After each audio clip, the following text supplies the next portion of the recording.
pleasure to have you all here at the communication training for PanAfGeo. And to begin, I would like to welcome our opening speakers to say a few remarks. First of all, I would like to welcome Elisabetta Sartorel, who is Policy Officer in the European Commission's DG INTPA, who is funding this project together with the surveys who are co-funding with partners of the consortium. Welcome, Elisabetta. Thank you. Thank you very much. And good morning to everybody. I'm very happy that you have invited me to open this event. And I see that there are as many participants as we expected. That's very good.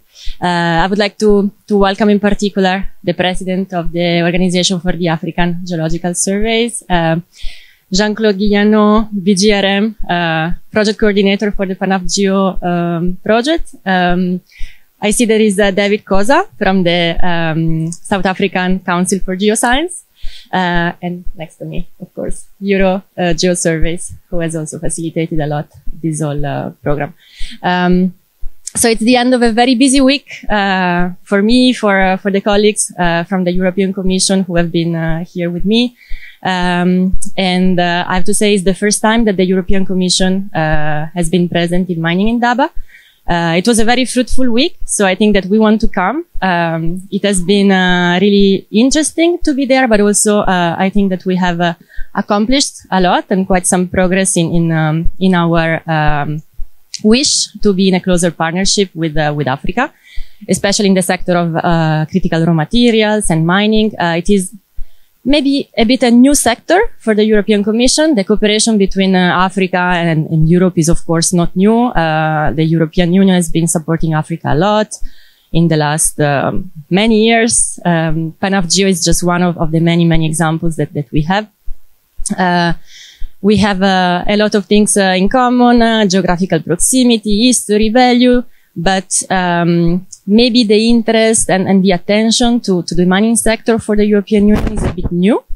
Of course, this comes from geopolitical situation and our effort to decarbonize the economy. But when we have come here, we have heard a lot the word partnership, and we have heard a lot the word win-win partnerships. So we have listened to many discussions between the African and the European side, and if I have to say one thing that I heard many times coming from the European side and one thing from the African side, well, these were maybe from the European side, yes, the interest and the wish to be more involved in the African mining sector, to build value chains between the two continents. From the African side, I've heard a lot the need for capacity building and training, and this is where PanAfGeo is coming in, and the need for more geospatial observation and helping in supporting exploration of their mining resources. So I think that PanAfGeo is already a very good example of this type of partnership that we would like to build. It's just one of the, we hope, many examples that we will be able to bring on the table in the future. I know that the partners are already thinking about continuing, about the next phase in which maybe the partnership will go to an even more practical and concrete level. So we hope that this can happen, and we will try to do our best from our side to see that this can happen. So I think I would like to wish you a very good and successful training today. And let's see what the future brings. Thank you. Thank you very much, Elisabetta. Wonderful. And I would now like to welcome as our next speaker, opening speaker, Dr. Rokhaya Samba Diene, who is the president of the Organization of African Geological Surveys, our sister organization in Africa and a very close partner on this project. Welcome, Rokhaya.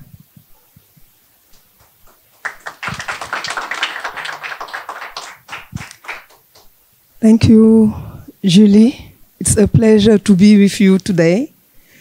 Dear representative of the European Union, dear member of OAGS and partner Madi, Frank And Mosa, oh Mosa, come here, hey. Mosa, please join us, please. As I was saying, TGS is the permanent secretariat of OAGS. And I would like to thank, on behalf of all the OAGS members, the European Geological Surveys and the European Union for founding this important project, PanAfGeo. As Elisabetta said, it's all about partnership. And I appreciate what the president said in the meeting about confidence. It's confidence and partnership between Africa and Europe.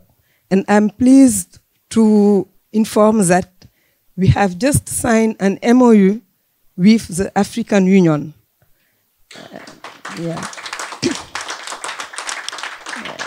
And this MOU is about developing geoscientific application, promoting geoscientific research, and the application of geoscience as it related to mineral development, water mapping, infrastructure development, land use, and geohazard. And I think that all those fields are important for Africa and Europe. Furthermore, a special attention has to be put on communication, because communication is very important. Even we have many work packages, but the communication has to be developed between all those work packages. And that's the aim of what we are doing today, this training on communication. It's about dissemination and dialogue, because we have had the PanAfGeo-1, and you as work package has to promote what we have, the result of PanAfGeo-1, and also all we have done in PanAfGeo-2. And this will help to promote also PanAfGeo-3, like we just said. So I just want to thank Julie for your disponibility, Mosa also, and all the staff of Geological Surveys, African and European. And I wish you all the best for this training. Thank you. Thank you very much, Rokhaya. Thank you. And next, it's my pleasure also to introduce Mosa Mabuza, Chief Executive Officer for Council for Geoscience, and it's a pleasure to finally meet you. It's good to meet you. Thank you very much. Thank you very much, Madam Program Director. This podium is not very friendly for us, so I'm just going to stand here. It's for Frank and them. Madam President, Dr. Rokhaya, Madam Program Director, thank you so much. Baba Frank from Madi, a long-standing friend and associate of OAGS. JC, long-standing friend and supporter of OAGS. Friends from the Organization of Geological Surveys, welcome. Welcome home. South Africa is your home. It is only a pleasure for us to serve our nations individually and collectively with these wonderful partners that make it possible for us to make our programs. I'm making a big mistake here. Mama Celine.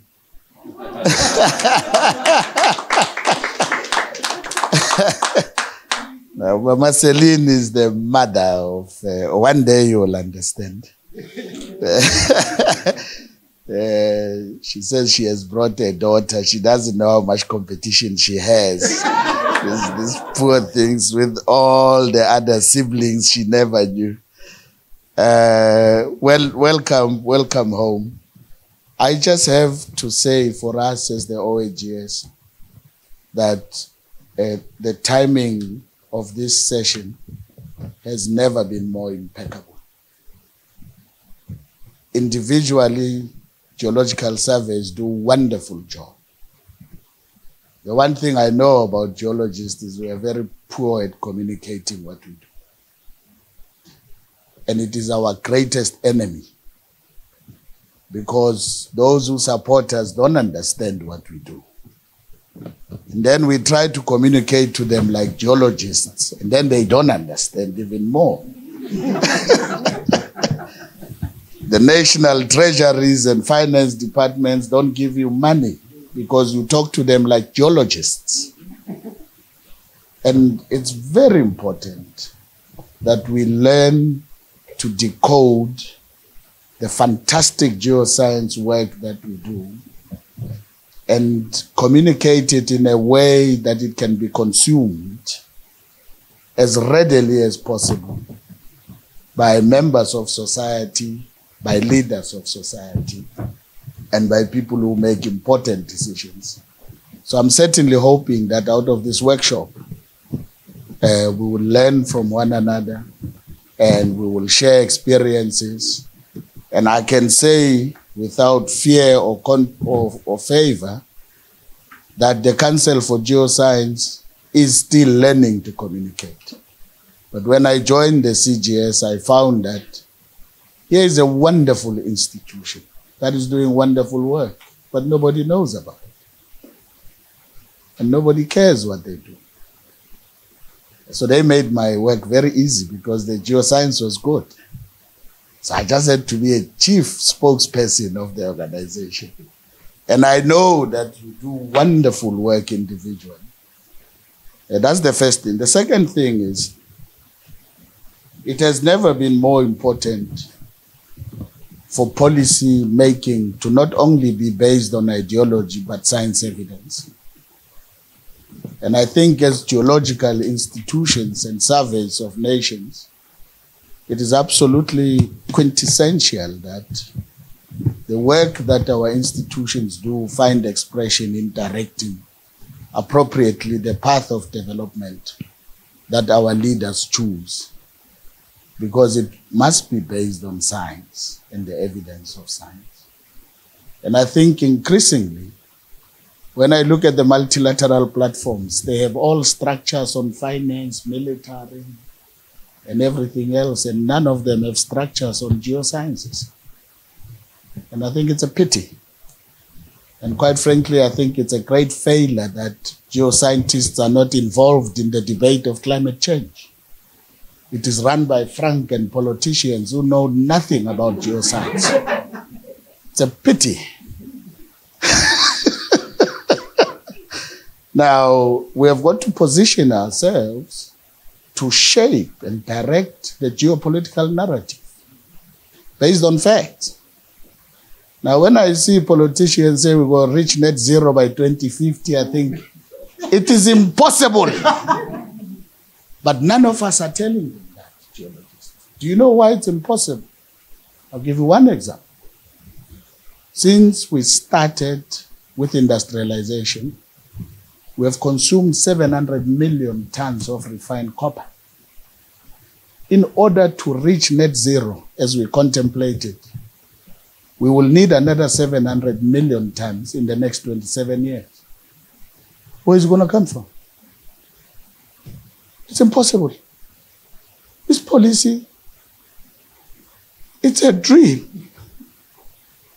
But we drive it like it's a cult.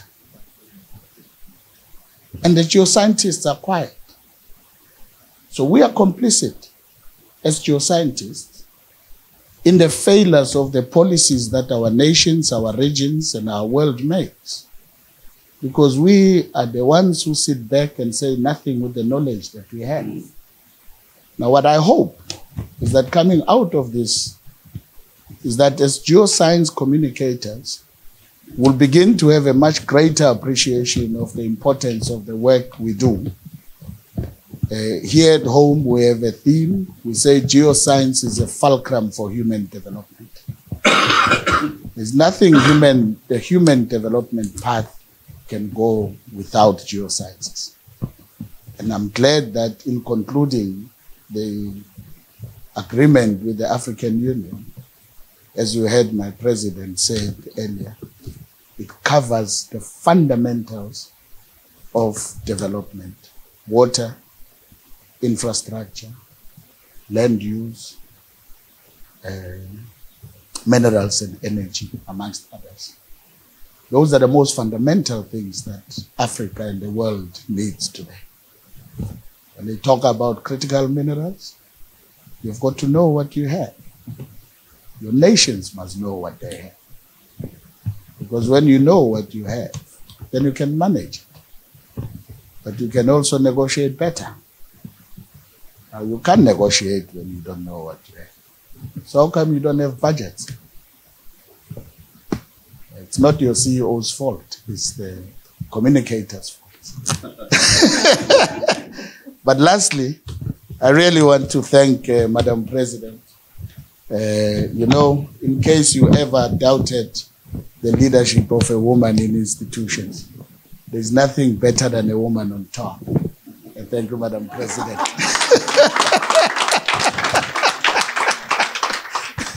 Thank you very much. Excellent. Thank you for that. And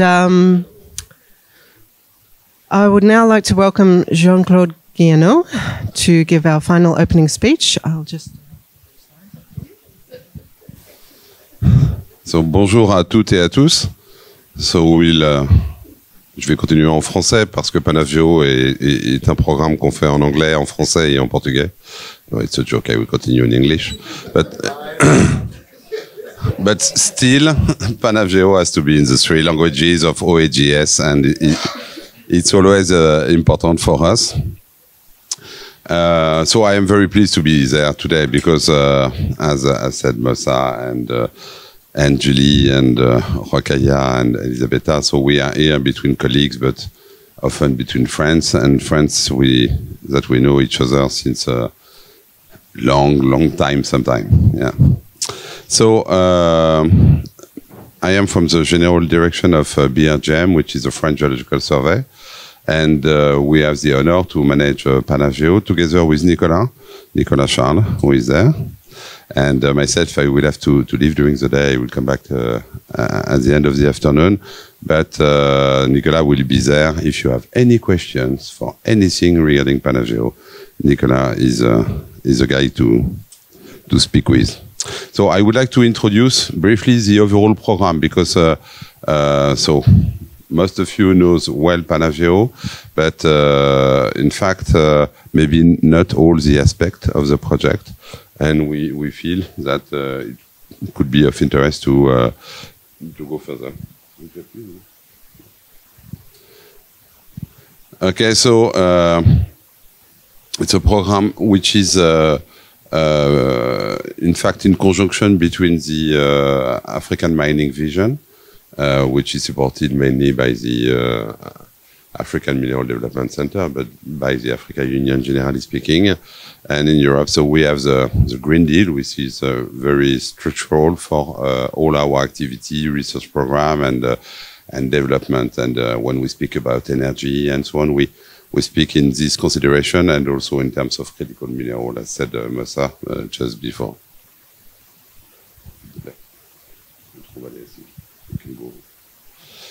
And one of the targets we have, and I think today it's a very good example, is the twinning between the partnership between Geological Survey and OAGS. And so year after year, it has been stronger and stronger. So the agreement signed with the African Union by OAGS, but also by EGS soon, is an example also of this partnership. And everything we do it together, and that is profitable, I think, for both organizations and for both continents. So PanAfGeo is not brand new. In fact, we start in 2014 even, and so we have been speaking, but we wanted to start it when we will be ready. So we had discussions which were not always peaceful, because we need to do something together. And so we have to communicate first with OAGS members. And so I have seen several presidencies, not always so easy. Also with between the consortium, the European consortium. So we are 12 European Geological Survey. We don't have the same structure. We don't have the same business model. We don't have the same history. So it's not easy every day. And we had also to communicate and negotiate with the European Union, because in fact this project PanAfGeo is supported by the European Union and paid at 90%, but it's also paid at 10% by the Geological Survey of Europe. And we don't have money for that, so it has been a very difficult discussion. As Mosa says, the politicians discuss a lot, but they don't give so much money. And so we have money for research, for example, at BRGM, but not for international cooperation. So we had to force our system also to get this 10%. And it's not so easy, because 10% of 10 million is still 1 million euro. And when you are a research organization, as we are, it's not so easy to find every day. So with PanAfGeo-1, we succeed to train about 1,100 experts in Africa. And all the training has been done in Africa, and all the training in English, French, or Portuguese. Okay, not simultaneously. It has been always different. So, in fact, in PanAfGeo-1, and Nicolas is very sensitive to that, we have done mainly training in English. So in PanAfGeo-2, we try to recover and to force to make more in French and more in Portuguese in order to get the equilibrium with the population on the African continent. So really the first point, and the example today is clear, is the partnership between OAGS and EGS. And once again, any training we do, anything we do it together. Okay, the selection of the trainees is done together. The preparation of each training in each language, in each country, and we are doing training in a lot of countries in Africa, we prepare it together. And that is very important, either with the local geological survey or with globally the OAGS organization. So it's a grand convention, and with DEFCO. DEFCO is the former name of INTPA, International Partnership, where Elisabetta is working, and it's her organization which is given that. So it's a 3 years program. No, that was for the first one. Yeah. And globally, it's as Mosa, when we want to negotiate with a mining company, with a state. So you need to know what you have. So it's why you need experts in each of the African country, which is capable to discuss with a mining company, with a Chinese organization or whatsoever. And so the first thing is to know what we have under our feet, and having people skilled enough, in fact, to discuss and to promote it. So it's an organization, as I told you, with 12 European countries. So the phase, I will go fast for the phase 2 because it's about the same. But what we have done is that this project in the consortium, it can be by structure only partners of Europe. But for each work package, we have a European leader, but we have an African co-leader and an African deputy co-leader. So that makes that for one country in Europe, we have 2 countries in Africa to work with. And any training and any trainee selection is done between the work package leader and the co-leader, and often the deputy co-leader. Okay, so we do it all together, even by structure. So the organization is, the consortium is European. So that is the figures for the phase 1. So you see where we have done the training on the first map. So You see, it's mainly Southern Africa, but it was also a question of language, a question of facility, a question of also of peace and security. And so because not only us, but also the trainees are highly sensible to the safety factor, and so that makes that some part of the continent are not being covered properly.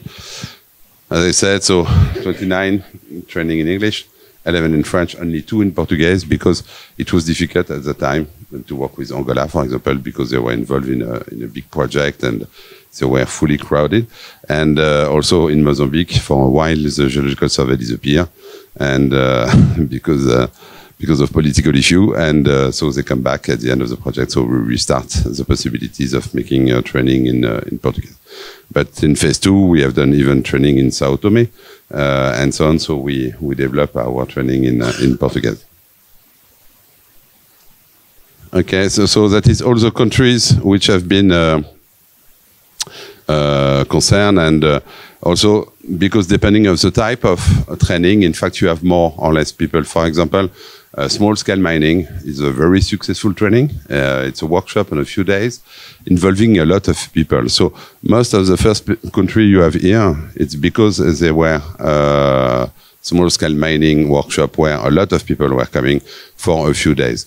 If we take, for example, the training on geological mapping, it's a training which is 1 month long with field and so on. So it's only 25 people. So sometimes we have 100 people for small-scale mining on 4 days. And after we have only 25 people for 1 month on geological mapping. So that is not especially representative, but here you have the different topics that we are looking for in PanAfGeo. And you see that there is more or less an equilibrium in terms of population. What we have seen, in fact, is that when we were proposing a training on the website of OAGS and EGS, in fact, we get about 3 answers, 3 candidates for 1 position, you know. And we ask for an involvement of their geological survey, of them personally to be involved after in their geological survey, and also to try to teach as much as they can what they've been learning in PanAfGeo. But you see, there is a big gap at the end of PanAfGeo-1, and so we discuss with OAGS, we discuss with the European Union, and we say, okay, we think that we may continue, and so they accept, and so we start the PanAfGeo-2 project. So there is okay.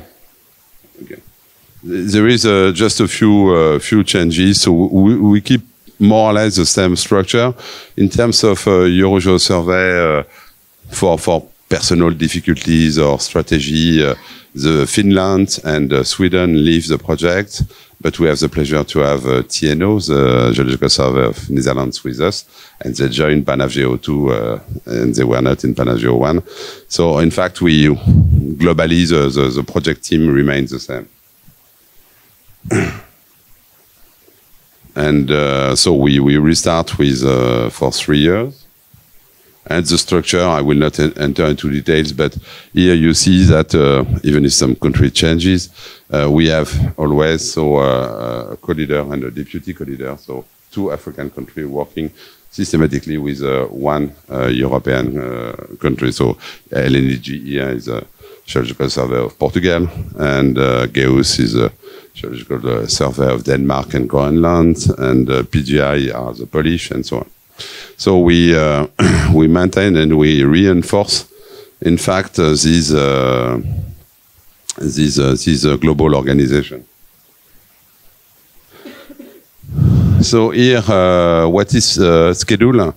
You see, in terms of training, so it's slightly more open than in PanAfGeo-1 in terms of country where we will do the training. Okay, so still there is some country in which it's difficult to work actually, and so depending on the type of training we do and so on, and because we select also the position with our co-leader and so on, but with also the Geological Survey of the country.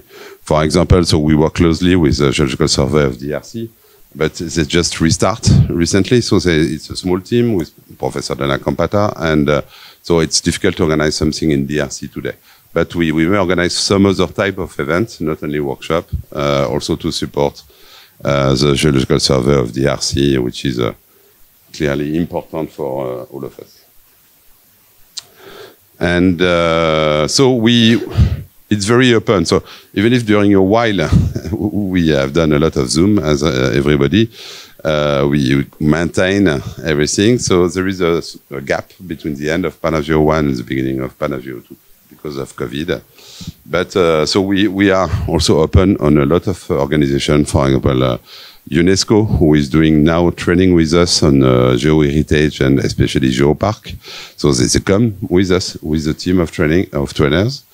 And so the AMDC with which we are restarting our partnership, because we used to work a lot with them, but they disappeared for a while. So they restart now with the phase 2.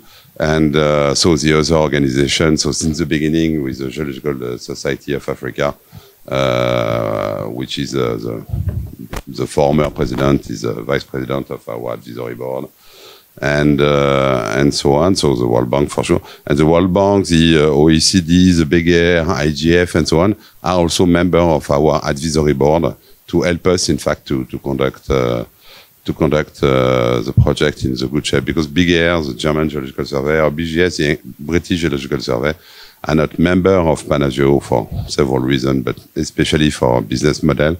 But they are member of our advisory board, so we keep in touch, and we do a lot of things together on other projects. So we continue. In fact, what we do. So we have some star in our system, but what we see, in fact, it's all of that. We have been speaking about it, but we want to put some specific focus on governance. And so the governance aspect in PanAfGeo is new. It's the only new work package, in fact, that we have in PanAfGeo-2. So TNO is responsible of it. So we are thinking about which form it will be taken. We'll have a first training at the midterm meeting of PanAfGeo in Brazzaville soon. But so this question of governance is a key issue, because it's also, as Mosa, how to speak with the politician, you know, and what is the position of a geological survey regarding the politics, regarding the people, regarding the population, regarding the industry, regarding the foreign countries. And so the position of a geological survey is a key issue. And when you know what you want to do, and if you have the skill and so on, after it's a question of dissemination. And dissemination could be web service, could be a lot of things, but globally it's communication. So it's why trainings such as today are organized by OAGS and EGS is a very crucial issue. And we have two good communication officers here with Cecilia and Krishnan, and I think it will be an interesting day. So in terms of additional number of trainees, so if we, no, yeah, here it's the new, first time I see the slide, so I look at Nicolas because he prepared it just now. So it's up to date number of people that we've been training at the beginning of phase 2, you know, and so once again, we see that there is some countries which are much more important because training, especially on small-scale mining, have been done. So I think we have a few examples of the book which have been published. When we speak about publishing book in PanAfGeo, I found that very old-fashioned and not interesting. But in fact, this own book of small-scale mining are our bestseller. You know, so we have 6 of it now, and so they are in French, mainly in English, but also in Portuguese. And really, it's very useful books written at 80% by local people. And they are very valuable too. So they are available on the PanAfGeo website on PDF file. But we have also books as they were on the CGS booth. In fact, the last one during INTPA. And that's where we plan to do the different training, actually. So as I told you, we managed to do a training in Sao Tome, but in terms of logistics, it has been a nightmare because a lot of Africans have to go to Portugal and go down to Sao Tome. So there is some improvement to do in communication within Africa. But so you see what is scheduled. So for the time being, there is no big scoop in terms of countries. So myself, I will be in Malawi next week, and but so it's still there is some part of Africa in which we don't do so much training. So we do traditionally training in Ethiopia and so on. So we'll cover wider, but still there is some places where it's difficult to work. I think the best seller we have got for training in PanAfGeo-1 were Senegal and Namibia. So they win. Because so it's stable, easy to organize, easy to go, and so on. But so we try our best also to go to new countries, as far as we have the support also of the local geological survey. Because without the support of the local geological survey, we cannot do anything. Okay. And also, in terms of communication, we organize a photo contest because you know, as Mosa said. When we speak about geology, nobody understands what we mean, but we want to show that geology is interesting, but geology is life. That means we can take picture of Table Mountains, it's marvelous, and we use it very often. But I prefer to see people in the field doing geological mapping with their hammer. And so we want also real life in geology. And so the photo contest launched by EGS, and the OAGS is very interesting, and that will give us also a base because the people are giving their right. So that will give us a base of database of pictures of geosciences in Africa that could be used by all the community. Okay. Thank you. Merci. Obrigado. Thank you very much, Jean-Claude.